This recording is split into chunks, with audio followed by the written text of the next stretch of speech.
The Baltimore Ravens look to be prioritizing a key free agent ahead of 2025 free agency. We talk about that. Mina Kimes calling out Lamar Jackson hero ball and so much more coming up next year on Locked On Ravens.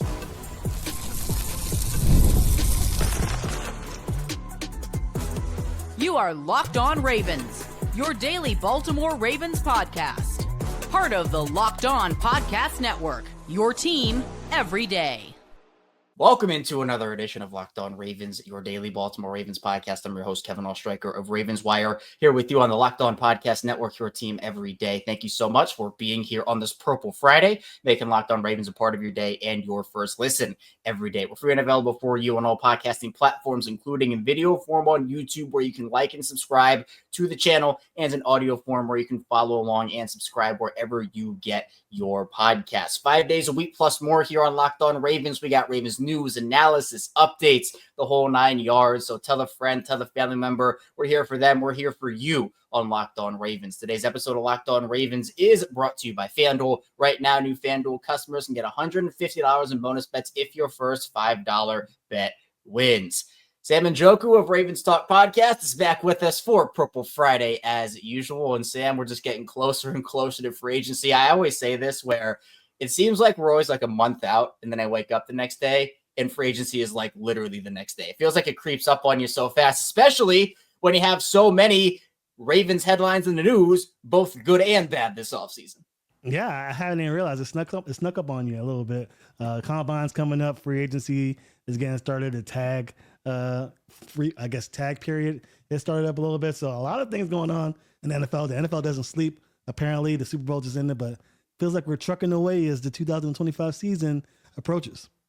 Yeah, I mean, look, the Combine being as close as it is now, obviously that's starting up next week is absolutely insane, considering the fact that weren't we just getting ready for that Ravens-Bills game? Like, weren't we just getting ready for the season opener against the Chiefs? And here we are, disappointing end of the Ravens season, but they do have the opportunity to not only improve their team, but bring back some of their other free agents that they have that are scheduled to hit free agency. And so there are reports that came out, ESPN, saying that the Ravens are prioritizing re-signing left tackle Ronnie Stanley. To me, I don't think that's a shock. I mean, I feel like if there was any of these free agents you and I have talked about, Sam, that they could bring back, whether it be Stanley, Brandon Stevens, Patrick McCary, Patrick Ricard. Ricard seems like a no-brainer, right? But that's on the lesser side of a deal. We know that Ronnie Stanley is going to get paid regardless of if it's with the Ravens or with somebody else. Every team needs good veteran offensive linemen, and Ronnie Stanley is certainly going to be coveted. But I think that, look, these reports, I think it's good news for the Ravens, and I think the timing of it's interesting because of the reasons of the salary cap, getting those reports and that news that it's going to be going up even more. We can thank the TV deals, revenue shares, whatever it is for that. But that salary cap going up anywhere from $5 to $10 million based off of original projections, that probably has something to do with this too. Oh yeah, big time. I think a lot of GMs were very excited to see the numbers. We'll see where that number actually lands, but looks like it's going to be about $5 or $6 million ahead of what most people projected. Yeah, and Ronnie Stanley is going to be the target for the Ravens. We've talked about that being a possibility. Roger Rosengarten is a guy who I believe does have that capability of moving to the left side. But again, we mentioned all season long, especially against premier pass rushers, the Ravens are often leave running backs or tight ends there to chip and help out, especially against guys like TJ Watt, Myles Garrett, Micah Parsons, and what have you. So getting a guy like Ronnie Stanley back, who we know is good, is going to be very key for the Ravens in this free agency period, because if you have that left tackle spot solidified for the next 3 or 4 years, you don't really have to reach in the draft. You can really go after the guy who you deem most available. I think Ronnie Stanley is likely the best left tackle available in free agency. So that's going to be tough for the Ravens to navigate as far as, negotiations go and what have you. I don't think the Ravens are going to use the tag on Ronnie Stanley. I think that's pushing it a little bit, but being able to have the opportunity to bring him back would be huge for them, as they don't want another year of makeshift offensive line. I think the Ravens had 3 new offensive linemen at the beginning of the 24 season. I think this time around, if you could have 1 or 2 new guys in the line, would be definitely paying huge dividends, especially with that right side solidified, I think, with Daniel Falele and Rosengarten on that right side. So, yeah, bringing in Ronnie Stanley would be huge for them. I am still a little, I'm not 100% sure if they get it done because, again, I think he is the best left tackle available, and he's going to cost them some money. But if you can get something going for the Ronnie Stanley, he's still a decent left tackle. I think he's above average, in fact.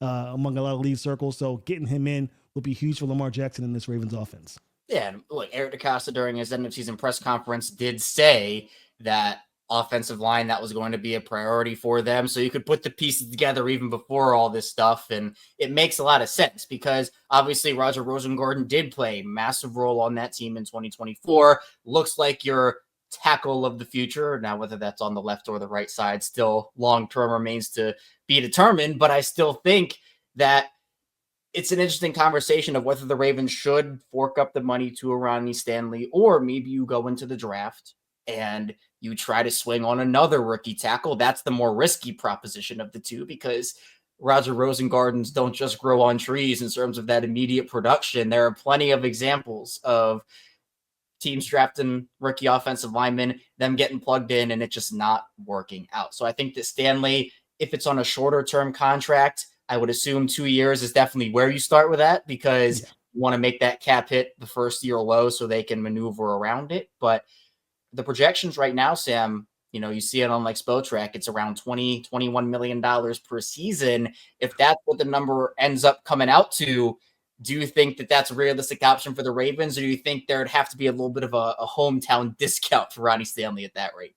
You'd love a little discount, but again, I think it's more so does those projections, is that the base level? Is that the foundation of where you start the conversations? Because there's a lot of teams out there looking for really solid left tackle, somebody that can plug in and sit there, especially, again, we talked about this in previous weeks. You got Lamar Jackson, a guy who's going to extend plays, who's going to maneuver around. He's not just going to sit in the pocket. He's not going to make one or two moves in the pocket. He's a guy that's going to be able to maneuver around the pocket, and you're really going to need a left tackle who's used to maneuvering both the D end and maybe even the turning defensive tackle towards him. Being able to combat all of that chaos is huge. So I don't know. I think that $20 million sounds like a lot of money, but maybe a team offers 25, 26. And do you see yourself pricing yourself out of that conversation? Because, again, the year before, Ronnie Stanley struggled. Again, that's due to injury. We saw him bounce back this year. The Ravens would have probably been better off getting him signed to a deal the year prior. But, again, because of his production, you saw the reason for the Ravens to be a little hesitant in doing so. But this is the Ronnie Stanley that we know and love. So I don't expect him to be cheap. I will say that. Do the Ravens have the cap space to get a deal done? I think so. But remember, there are a lot of other teams, a lot of other positions in the Ravens roster that you want to address. Do you price yourself out if you're looking for a DN, if you're looking for another corner, another safety? Do you take that risk bringing in a guy, Ronnie Stanley, and then maybe there's a position of need elsewhere that you may have to address in the draft? Yeah, and to me, I think that we have seen this before with Ravens teams of past where a guy will price themselves out and the Ravens say, look, this is going to be a big loss, but we don't want to commit all of that money, to your point of like, there are different avenues to address the position if that does happen. Just because Eric DeCosta has said the Ravens are going to prioritize offensive line, they're going to explore Ronnie Stanley coming back, prioritize whatever you want to use. That doesn't mean it is a done deal that Ronnie Stanley ends up coming back. Right now at this time of the offseason, Sam, it is a lot of speculation. It's a lot of who's going to do what, when is this going to happen, when is that going to happen. But I do think that out of everybody that could come back, now that you have that extra $5 to $10 million in breathing room this year, depending on where that cap falls, it's going to help the Ravens potentially bring back a Stanley, and then you probably see Brandon Stevens walk. With the way Patrick McCary's contract numbers are projected right now, if it's $10 million per season, he's probably not coming back either, and the Ravens probably look for a guard in the draft or maybe an Lamar Jackson in free agency that you could invest in. But Stanley, the biggest thing has always been health, and he played pretty well last season while putting together a healthy year. Now, if the Ravens do re-sign him, Sam, how nervous would you be about that? Not being a fluke, I don't think that's the word I want to use, but about him kind of not having that healthy season. Then all of a sudden, if you do pay him $15 to $20 million for 2 years, okay, well then that money for an unhealthy year of Ronnie Stanley is not looking like a great investment at that point. I'm not too worried about it. I was always a believer in Ronnie. The tape was the tape, and you just saw when he struggled, it was due to an ankle injury or a leg injury. You saw the reason for it. I think people were just a little impatient, and I get it. The Ravens Super Bowl window is what it is, so you want to make sure you get the most out of your team, and having an injured left tackle definitely hampers that a little bit. But I'm not too concerned about it. I will say again, it's all about that money, that check, that cheese And unfortunately for the Ravens, they do have the extra relief coming in via the cap space next season, at least in a couple of weeks when the free agency period starts, to make it happen. So I'm not too worried about it. Again, there's not a lot of great left tackles out there in free agency, better than Ronnie Stanley. You're picking 27th in this draft. Do you see a team coming in? I mean, do you see a player that's going to drop there that's going to be the likes of Ronnie Stanley? Probably not, right? So it's all about risk versus reward. I say try your best to get the deal done. Don't, throw caution to the wind and just go and pay the guy $40 million a year or something crazy like that. But if you can get within that $25, $26 million a year range for Ronnie Stanley, I say you pull the trigger because, one, he has that relationship with the offensive line. He has that relationship with the players, with Lamar Jackson, which I think is very important. So all of that pays a dividend. And again, he's also the veteran of the offensive line group. The Ravens got really young this year and it paid dividends. I think it will pay dividends for them down the line. But, 3 of the 4 guys that are playing hadn't have any experience before the 2024 season. So I think you do your best to keep him. But again, definitely keep a little bit of pessimism if you're a Ravens fan with him coming in. I know the reports say, they're prioritizing him, but it's all about Ronnie Stanley and that agent getting the best deal possible for him. 100%. And Ronnie Stanley is going to be a very sought after man this offseason. He is. I mean, I know there have been rumblings about the Commanders with all their cap space. Could the Patriots be an option to help fortify that line around Drake May? There are going to be a lot of teams, like you said, that are going to be willing to fork up that money. But it is going to come down to, as you mentioned, Ronnie Stanley, his agent, and what Ronnie wants for his career. Does he want to finish out his career in Baltimore? Does he want to go get a big contract and go to a team like the Commanders, who obviously showed a lot of potential last season in protecting a guy like Jaden Daniels? And look, I don't blame a player any which way for choosing what they want to do with their career. That is their choice. That is their prerogative. So look, it'd be awesome if Ronnie were to come back, retire a Raven, be a Raven lifer. But if he leaves, and the money is better over there, and that's what he wants, I'm not going to blame him one bit, especially because you kind of alluded to it, Sam. There might be some level of a bidding war where that does get up around 25, 26 million, and the Ravens might have to just bow out and say, oh, that's a little too much money, especially when you talk about some of the other positions that they need to invest in. And speaking of investing, the Ravens still need to invest around Lamar Jackson. That includes the offensive line, but also other positions as well. So we'll talk about Mina Kimes calling out Lamar Jackson hero ball, but not calling out Lamar Jackson in doing so. So be sure to stay tuned. A lot coming up on Locked On Ravens.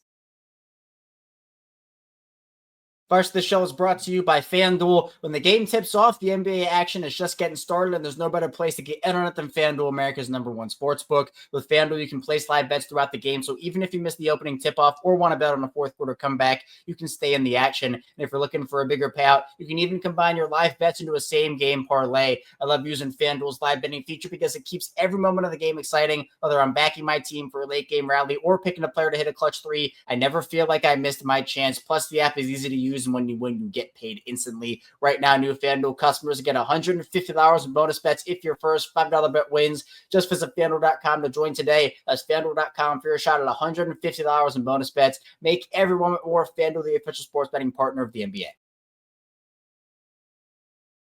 Back here on Locked On Ravens, Kevin Oestreicher, Sam Njoku, still talking Ravens football. And Sam, we've seen iterations of this Ravens team with Lamar Jackson where it literally just is Lamar Jackson and friends. Lamar Jackson kind of playing hero ball, playing Superman. And over the course of the career of Lamar, the Ravens have done a better job of building up his weapons, building up his offensive line. He's had great offensive lines. He sometimes has had not so great offensive lines. Last couple of years, we saw the initiative to go out and sign an Odell Beckham Jr. to a mega one-year deal, which they are still paying money on, by the way, based off of how that deal was structured in the void years and whatnot. But Mina Kimes had an interesting point that I wanted to talk about because I think that when it comes to Lamar in the hero ball aspect of it, it's not about Lamar, right? This is about building up a team around Lamar Jackson. Mina Kimes on her podcast, the Mina Kimes Show featuring Lenny, ended up saying, I think the Ravens should bring back one of Stanley or McCary, talking about the offensive line. She says, I don't like the idea of them just saying, hey, we got Lamar, it's going to be fine. And I think that sometimes when you talk about Lamar, Sam, and honestly, some of these other great quarterbacks too, I don't think it's limited to Lamar Jackson, but this has been sometimes apparent with Lamar, is he makes up for so much on the field, whether it be poor offensive line play, receivers not getting open, because he can do so much. He's such a dynamic player, both with his arm and with his legs. So I agree with what Mina is saying here, and I'm not saying the Ravens have done absolutely nothing over the course of Lamar's career to give him talent. That'd just be false. But I think continuing the trend of getting him more, I don't know if that looks like just straight offensive line help. I don't know if that looks like a big time wide receiver. I don't know what that looks like. But the point I do agree with, don't let it be just Lamar and friends. And obviously with Derrick Henry, you can't really say that anymore. But still, continue that trend, I think, is the best way for the Ravens to operate. Yeah, and I love Mina Kimes, and I think I have a sports crush on Mina Kimes. I made that very clear on social media. So I definitely agree with a lot of the points that she's made. But the Ravens had the most Pro Bowlers in the league this year. So the Ravens are doing a great job of surrounding Lamar Jackson with talent. To her point, not having Ronnie Stanley or Patrick McCarry would be a detriment. I'm not really sold on Patrick McCarry being a starting left guard in this league anyway. So his absence doesn't really do much for me in terms of what the Ravens do. I still think the Ravens need to do a good job of really plugging in a solid left guard this year in the draft or in free agency. So we'll see what the Ravens do there. But as far as surrounding him with talent, there's not much more you can do for this offense, in my opinion, after the offensive line is really solidified. I think you have Zay Flowers, you have Rashod Bateman, you have Isaiah Likely, you have Mark Andrews. Whether or not you bring him back remains to be seen. I think the Ravens should bring him back, but we see what they do about that. And they have Derrick Henry. I mean, that's all the skill positions that you have right there on offense. So what do you do? I think the Ravens do need a big-time wide receiver.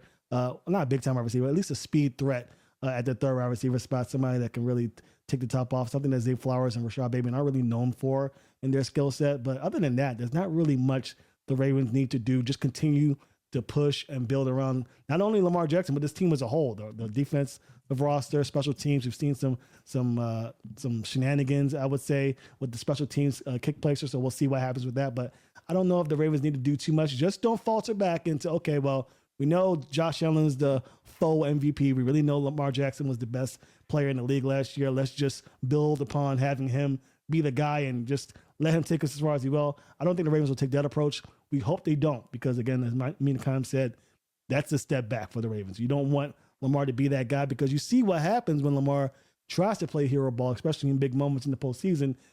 You know, turnovers, things of that nature. You don't want to see that. So continue to build success around Lamar Jackson, be free agency, be the draft. I'm not too concerned with Eric Costa doing that. He's done a good job of that recently. Just don't fall back into that trend, because, Ryan Stanley doesn't, reach your quote unquote limit or pay scale that you're willing to pay him. Make sure that if you don't pay Ronnie Stanley, you're paying someone else. Yeah, backup options are absolutely key this offseason, because we don't know what's going to happen. I think there is, despite, exploring contract extensions and priorities and whatnot, as we talked about in that first segment, it honestly, to me, is 50-50. I think it's more likely than it was with the salary cap increase, but I think it's 50-50 whether Ronnie Stanley does come back or not. So as you said, if there is a world, and there is one, where Ronnie Stanley does leave, well, okay, all of a sudden you got to either hit that hard in the draft. The way that the offensive line market is in free agency makes it a little tough for the Ravens just to shell out all that money, especially because Ronnie is one of the best players on the free agent market in general. So could you make a trade for a guy? I mean, all teams need offensive linemen. I'm not sure if that would be the way to go. So maybe you do take another day 2 offensive tackle and plug that guy in there. But it can't just be like, okay, re-signing Josh Jones. Here's the starting left tackle spot, Josh Jones. That cannot be the answer if Ronnie Stanley ends up leaving. And for McCary, I mean, he's a guy that signed a 3-year, $15.5 million deal with the Ravens for his last deal. That's a great deal for Patrick McCary and the Ravens in terms of the value, because he's a super sub offensive lineman. I think is that 6th guy. If they were to get Patrick McCary someone like a 3-year, $20 million deal, I'd be more than okay with that to be a backup. That's expensive for a backup, but I think it could be worth it, because you can plug and play him. But as a starter, if you're asking for that starter money, if you're Patrick McCary and you're pushing $10 million a season, $12 million a season, that I think is more of an issue. And I think the Ravens do have other options on the roster, like an Andrew Voorhees, or they could sign an Lamar Jackson, or they could draft, maybe Tyler Booker falls to them by some miraculous way. I don't think it's going to happen, but maybe it does. I think there are more options to replace the guard position than there are the tackle position right now, but that doesn't mean there aren't any ways that they can do that. Now, you mentioned the wide receiver spot, and that is an interesting conversation because if we were talking, Sam, 3 years ago, we'd be begging for Devontae Adams, we'd be begging for Cooper Kupp, Deebo Samuel, come on down. Like every veteran wide receiver was linked to the Ravens in some way, shape, or form. Now, we're not in that world anymore because Zay Flowers has emerged. Rashod Bateman had a great breakout year last season. But I do think that upgrading that wide receiver 3 spot is big. You mentioned the speed threat. Someone, the Ravens, they want to build that track team. We've heard that before.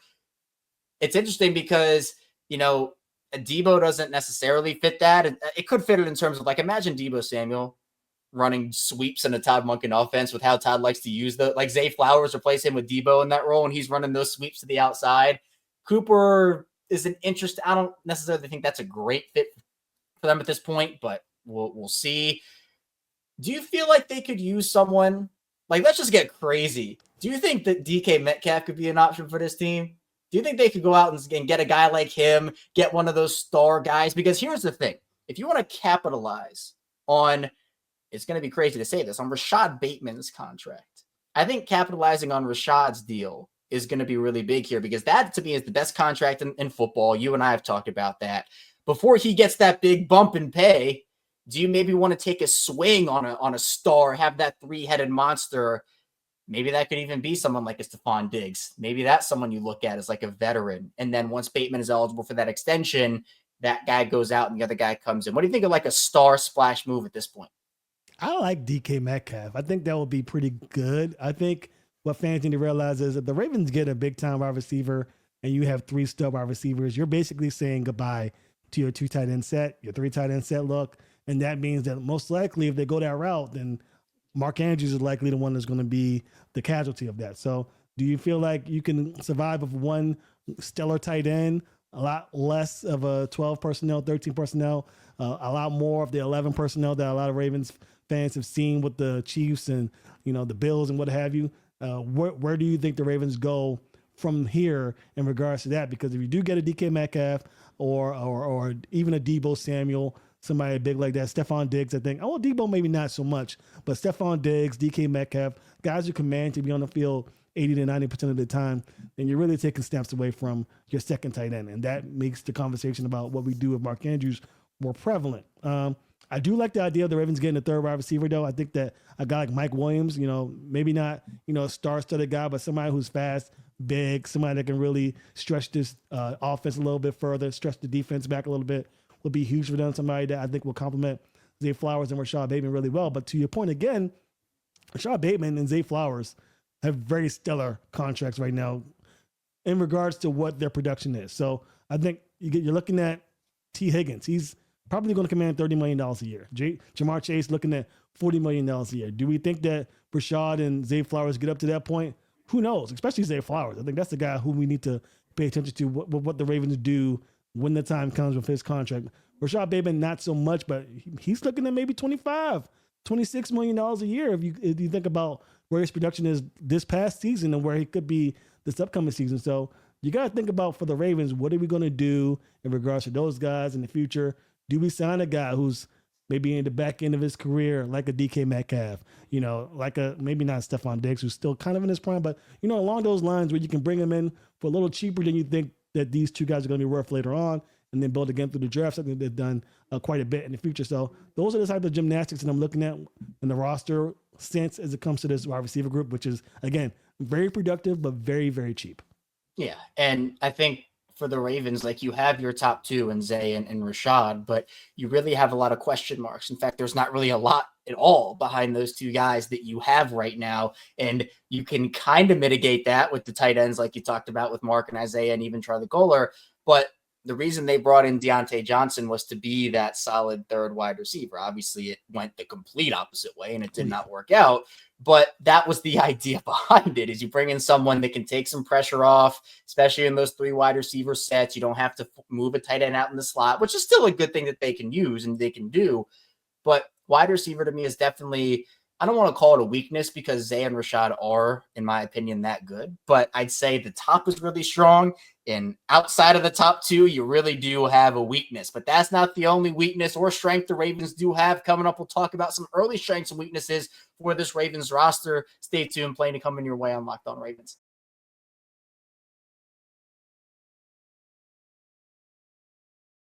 Back here, Locked On Ravens, Kevin Oestreicher, Sam Njoku, talking Ravens football as always. And Sam, the offseason this year is going to be interesting for the Ravens. We've talked about it because of the fact that they don't have that laundry list of free agents that they are in line to lose this year. We talked about Ronnie Stanley. We've talked about Patrick McCary. Brandon Stevens seems to be as good as gone at this point.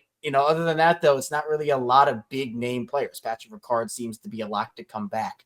But because of that, the strengths and weaknesses of the team right now are pretty similar to what they were during the season because a lot of the roster is returning and they're not going to really have a ton of turnover like they have in the last couple of seasons. So let's just start off with the weaknesses before we get into the strengths. If you're looking at this team right now, a couple weeks before free agency starts, where are your biggest concern points? Where are your biggest weakness points for the Ravens roster? I think the secondary is a thing where I thought, coming into the season last year, we're strong. We got Brandon Stevens. You got Marlon Humphrey. We just drafted Nate Wiggins. Oh, yeah, they're going to be a powerhouse. Oh, we got Marcus Williams. Eddie Jackson just came into the fold. What are they going to do with Kyle Hamilton? Surplus of safeties. We have so many safeties. You don't have any safeties, really. You got Kyle Hamilton. You got Darius Washington, who's done very well, but nothing outside of that. So I think it's going to be very important for the Ravens to bring in a safety. I think it might be the biggest need that no one's talking about, really. Bringing a safety to really use that Swiss Army knife capability, the versatility that you get with Kyle Hamilton to its fullest potential. You really lost the punch of this defense when you move Kyle Hamilton back. It was a necessity. We saw that the Ravens secondary was really, they turned it around first in a lot of categories, but takeaways was one of those things where it really lacked, and that's because the pressure wasn't there. They were getting a lot of secondary pressure because you were keeping guys 10, 15 yards back, and those plays were taking a long time to develop, and they gave Calvin Oy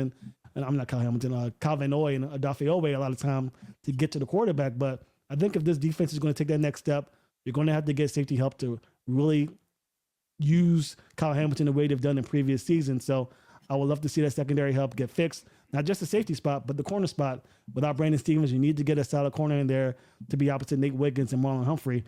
So I think that secondary is going to be a target for the Ravens this offseason for sure. And on the offense side, I think offensive line, with the uncertainty with the left tackle spot, what are you doing that left guard spot as well? Those are things that we have questions about. I think the Ravens are going to take that approach. I think that's going to be their priority. And we've talked about that earlier in the show, but offensive line is definitely another spot where I think could use an upgrade, or at least solidifying it for Lamar Jackson in 2025. Yeah. And I know that a lot of people look at, just the bones of that secondary right now. And, you're talking about, they have Marlon Humphrey and they have Nate Wiggins and they have Kyle Hamilton. How can that be a weakness? I agree with you, Sam, where you have it's almost like the wide receiver conversation. You have the stars, right? You have the stars, but you need to build out the rest of that roster. Now, I think Darius Washington is in line for another great year next year. I think DJ Tampa could potentially be a factor, and that's something that I really do expect. But the way that the secondary started off the year, obviously that had a lot to do with Marcus Williams and Eddie Jackson. We know that. But I don't think that just having stars should deter the Ravens from continuing to stack up on secondary talent because, that's what they've done over the course of their franchise history. Marlon Humphrey, people forget about this. They had Jimmy Smith. They had Brandon Carr. They didn't need to take a cornerback that year, but they saw a guy in Marlon Humphrey that wasn't supposed to be there. They took him, and they ended up being able to usher themselves out of the Brandon Carr era pretty effortlessly because they had a young cornerback in Marlon Humphrey that was able to be a dominant cornerback. Same thing with Kyle Hamilton. We all know that story. The Ravens had Chuck Clark and Deshaun Elliott. They didn't need a safety, especially not at pick 14, which is a pretty premium pick for a Ravens organization that is never picking there in the first place. But a top 5 talent falls to you. You take that secondary talent, and there you go. Some of the reasons, and I agree, the reason that the Ravens are so good in the secondary year after year, at least usually, not the beginning part of this season, is because of the fact that they invest in there. So you have 3 sure things right now. you want to be able to have a little bit more depth just in case something happens. So I think the wide receiver conversation and the corner / secondary conversation, they don't go hand in hand, but they are somewhat similar in terms of the reasoning behind them. Now, I think a really interesting position, Sam, and I consider this a strength of the team, to be honest, running back is one that a lot of people are talking about, especially when it comes to this draft class in particular. Derrick Henry wants to finish his career in Baltimore. He's probably going to get that extension this offseason. We'll probably be talking about that at some point over the next couple of weeks or couple of months or whatnot. Then you have Justice Hill, who is another one of the best contracts in football right now with his production and the way the Ravens were able to get him. Keaton Mitchell, someone who I think just needed a year. Sometimes with those big injuries, you just need a year to get back into shape, and it's not like the best that year coming back, but then you're able to find yourself, trust your body. I expect a much better year from Keaton next season. But then they've invested in Rasheen Ali too. Like that's a 5th round pick for them that had special teams value at times. So that's 4 guys. That to me is already too many guys on the roster at the running back position. Do you think the Ravens should invest in an earlier running back and kind of look towards the future? Because look, Derrick Henry is not going to be around forever. This is a really good running back class. Are you investing a high draft pick in a running back? Or are you running it back with what they have? Get Ashton Jeanty. That is my hope for the Ravens. I've been praying on it. Go get him. If he falls in the teens, go up and grab him. I mean, that's just me being a optimist, just seeing Jeanty play at Boise. I watched him play against UNLV a couple of times this past season. So I the guy's a stud. I mean, there's no better way to have a guy like Derrick Henry. Yeah, again, we talked about it. Kyle Hamilton coming in, loaded safety group, corner group, same thing with Marlon Humphrey. If Jeanty falls, man, I think the Ravens take a stab at it. I mean, don't trade up to like 10 spots to go get him, but I've seen some mock drafts where he's fallen to the Steelers at 21. Do not let the Steelers get Jeanty. Find a way to jump up and grab him. So that's my thing. If Jeanty is to get grabbed in the teens, like we probably see him getting grabbed, and I don't think the Ravens should make a move at the running back position. I still think there's some quality defensive linemen there. We've talked about trying to mimic what the Eagles do. I know a lot of teams love to take that approach. We saw the same thing happen with the Seahawks when they beat the team that they beat when they won the Super Bowl all those years ago, the Legion of Boom, trying to get the Legion of Boom together. Now it's a defensive and offensive front that a lot of teams are trying to focus on. At least the fans are pointing that direction. But the draft is still the way to go for the Ravens in that regard. So I still think there's going to be some guys to make that, fall to the Ravens at 27, or maybe in the higher 20s where the Ravens can maybe consider moving up to grab a guy that they really like. So I say maybe not the running back position unless the Jeanty's available. I think the Ravens probably should just, keep what they got. Again, they got 4 really good running backs. Short things with Justice Hill and Derrick Henry. Keaton Mitchell, as you mentioned, needed a year. I think and no one expected him to come in and run 4.2 speed right after that ACL tear. So I think expect big things from him in 2025. And then Rasheen Ali, a guy who I love from Marshall. We talked about this time last year with him, bringing him in. He's still a guy that can make some noise too with a year under his belt. So they're really stacked at running back. So again, unless the generational, once in a lifetime Alvin Kamara / Adrian Peterson like guy like Jeanty falls to the Ravens, I think they probably don't go that direction. But don't be surprised, again, as you mentioned it, the Ravens take the best player available. So if they see a running back, maybe in round 1 or round 2 that they really like, surprised that they fall that far, they may go up and grab them. Yeah, and I know positional value, especially in the draft, and especially with the way the Ravens have their cap situation, like premium positions are the thing that people want to prioritize, which again, that's like offensive tackle, that's wide receiver, that's corner, quarterback, obviously, but they're not, that's the one best player available. They are not going to take in the first round as a quarterback, but regardless, running back is an interesting conversation because, if you do have a Jeanty right in front of your face and Derrick Henry, is not going to play forever, do you take him, have that 1-2 punch? It would make this offense absolutely more deadly than it already is. Yeah. But if there's another guy at a position that they also like and Jeanty's there, and that guy's a stud, like a stud offensive tackle, stud corner, I feel like they might lean that way over running back because of positional value. But you never know how these draft things work. We talk about this for months and months and months. Then the draft happens and you have no idea that the board was going to fall the way that it did. So an interesting offseason ahead, no doubt, for this Ravens team. Just a couple weeks away from free agency. Sam, I appreciate your time. Thank you as always for hopping on. Please tell people where they can find you and what you're working on over at Ravens Talk. Yep. So you can find me on YouTube Raven Stock Podcast, Instagram, Twitter as well at Raven Stock Pod. Also working the AFC North Roundtable during the offseason. We have about 2 episodes a month, so we're rearing for the offseason with the free agency period and the draft coming.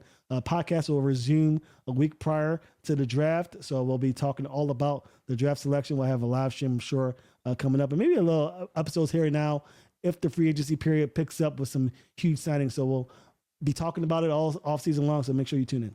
You know the drill. Links to all Sam's work in the description down below. Be sure to check out his work, check out his socials. He does awesome, awesome stuff. Sam, appreciate you again. And thank you to everybody for tuning in to Locked On Ravens today.